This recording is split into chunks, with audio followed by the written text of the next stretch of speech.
Selamat pagi Pak, perkenalkan nama saya Triponia Oktaviani. Saya mahasiswi dari STKIP Persada Khatulistiwa Sintang, Prodi Pendidikan Ekonomi. Di sini saya ingin mewawancari Bapak mengenai perkembangan peserta didik. Kepada Bapak, silakan untuk memperkenalkan diri dan tempat mengajarnya. Baik, terima kasih. Nama Bapak Diki Kurniadi. Bapak mengajar di SMP 1 Spau. Apakah kita bisa memulai pertanyaannya Pak? Ya, boleh, silakan. Menurut Bapak, bagaimana perkembangan anak remaja saat ini jika dilihat dari segi fisik, intelektual, sosial, dan moral? Ya, menurut Bapak, kalau untuk segi fisik sudah lumayan baik. Kalau untuk segi intelektual, sosial dan moral itu masih kurang. Menurut Bapak, apakah perkembangan anak remaja sekarang ini sudah sesuai dengan yang sebenarnya atau normalnya? Kemudian berikan alasan dari jawaban Bapak tersebut. Ya, baik.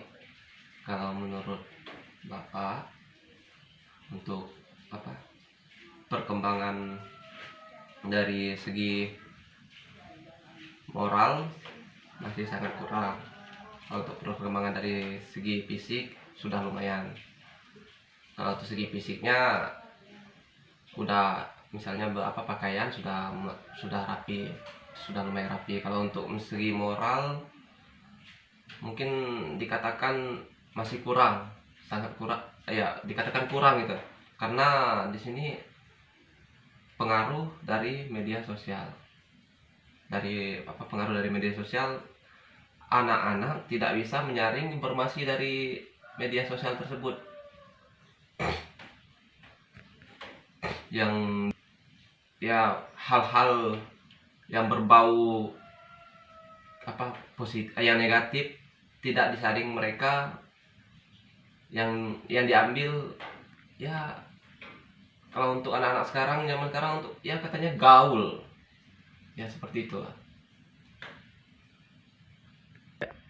Oke, baiklah, dari pengalaman Bapak selama mengajar, bisakah Bapak menceritakan bagaimana Bapak menemukan remaja dengan kasus yang berat terkait masalah dalam menyesuaikan diri pada perkembangannya?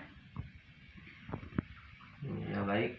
Di sini Bapak belum pernah menemukan kasus-kasus yang berat ya, seperti kasus untuk narkoba atau narkotika atau jenisnya. Di sini paling kasus-kasus ringan ya, mereka di dalam kelas biasa waktu kita mengajar tidur di kelas.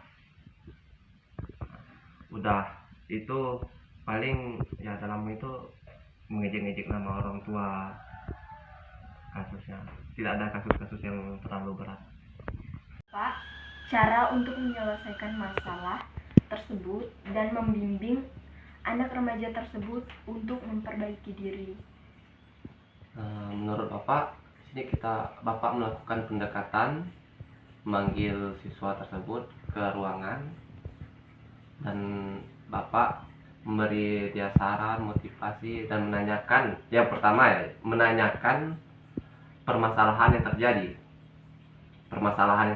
Udah itu baru Bapak memberikan dia saran, motivasi.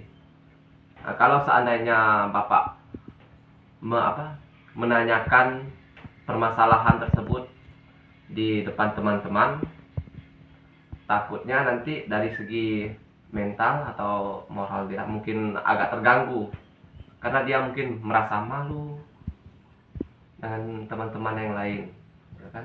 Nah, jadi kita panggil ke ruangan seperti itu. Baik.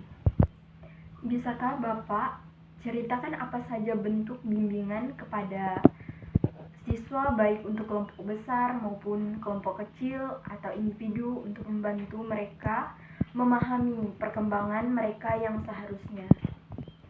Ya, ini bentuk bimbingan.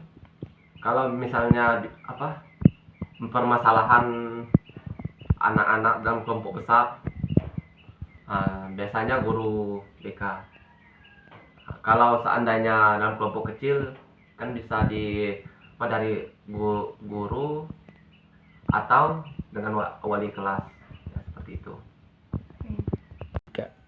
Baiklah, terkait perbedaan individu, bisakah Bapak ceritakan bagaimana Bapak memberikan pembelajaran dan proses mendidik dengan siswa yang memiliki perbedaan bakat, minat, kemampuan kognitif, dan latar belakang yang berbeda-beda?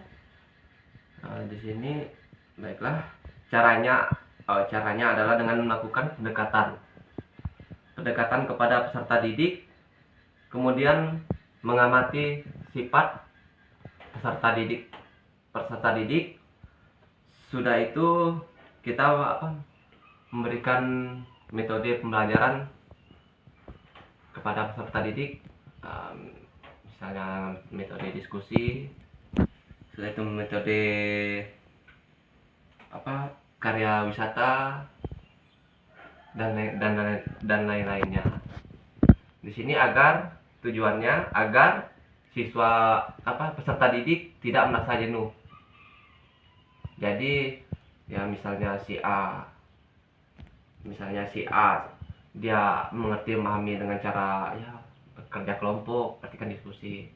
Kalau dengan karya misalnya dengan yang si B ini lebih ya dengan cara memahami tidak seperti yang si A kan bisa dengan karya wisata kan kita jalan-jalan mau pergi ke misalnya ke Perkebunan atau apa gitu kan, jadi dia melihat jadi secara langsung dan dia bisa belajar dari hal-hal tersebut yang dia lihat. Oke, pertanyaan yang terakhir, dengan masalah-masalah siswa yang beraneka ragam, bisakah Bapak memberikan tips atau saran kepada kami para calon guru bagaimana menghadapi masalah tersebut untuk tetap mampu menjalankan tugas dengan baik? Baik, saran Bapak di sini sebagai calon guru tetap memperhatikan dan memahami karakter peserta didik. Harus bersifat adil terhadap peserta didik. Oleh itu dapat menjadi teladan yang baik juga untuk peserta didik. Ya, seperti itu. Berarti kesimpulan adalah jika dilihat dari segi fisik sudah lumayan baik, akan tetapi jika dilihat dari segi intelektual, sosial, dan moral itu masih sangat kurang. Hal ini disebabkan oleh media sosial ya. Untuk mengatasi hal tersebut, maka kita perlu melakukan pendekatan dan bimbingan. Oke, sekian kesimpulan dari saya. Terima kasih atas waktunya Pak. Selamat pagi. Sama-sama, selamat pagi.